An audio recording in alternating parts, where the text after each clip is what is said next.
Hello les filles, j'espère que vous allez bien. Donc je vous retrouve aujourd'hui dans une nouvelle vidéo, pas assez spéciale, mais c'est une nouvelle catégorie sur ma chaîne. C'est tout ce qui est DIY ou Do It Yourself. Et donc la première vidéo va concerner la Beauty Blender parce que dernièrement je vois, que ce soit chez Sephora ou d'autres magasins, des supports pour Beauty Blender. Je vais vous laisser la photo là ou là ou là, quelque part, pour voir à quoi ça ressemble. Donc c'est très attractif, c'est très bling bling, et en fait c'est vachement pratique parce qu'en fait votre Beauty Blender, avant de l'utiliser, il est conseillé de l'humidifier, de mettre de l'eau dessus.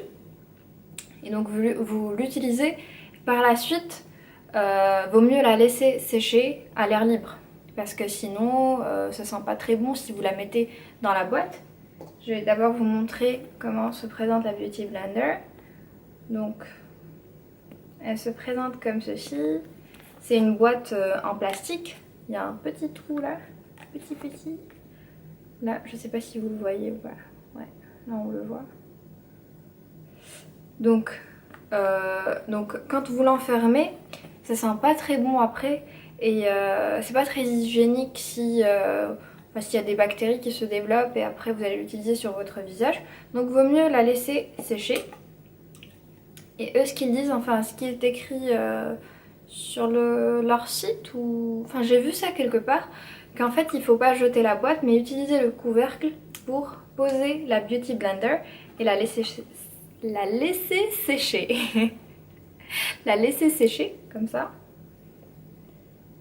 Et la poser sur votre commode et attendre que ça sèche. Donc pour éviter de poser sa Beauty Blender sur un petit morceau de plastique comme ça, ils ont eu la brillante idée de sortir ce que je vous ai montré tout à l'heure. Mais en fait ce qui m'a dérangé un peu, c'est que ça coûte trop cher. Donc chez Sephora, je me rappelle plus du prix, je l'ai plus en tête. Mais en tout cas je vais vous le laisser soit en barre d'infos ou là quelque part. Ça coûte dans les 15 € je pense.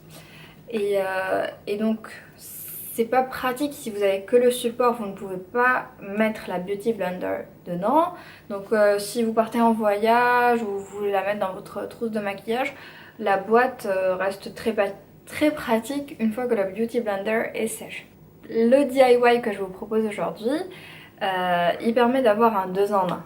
Pour donner le même effet à ce support là, je me suis dit pourquoi ne pas acheter des autocollants qui ressemblent à ça. Des petits cœurs tout brillants qui ont la même couleur que le support qu'ils ont sorti. Donc les autocollants, on peut les coller directement au couvercle, sauf que pour éviter que ça tombe rapidement, moi je me suis dit je vais prendre de la colle blanche,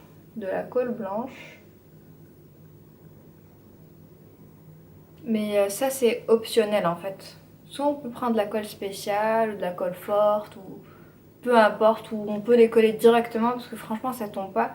J'ai testé, j'ai déjà testé de coller un petit cœur sur le couvercle. Franchement j'ai eu du mal à l'enlever. Et ça m'a coûté 1 € je pense, ou un truc comme ça.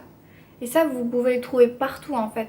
Chez Action, Zeman, supermarché, dans les papeteries, partout.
Donc là je vous donne une idée peut-être provisoire pour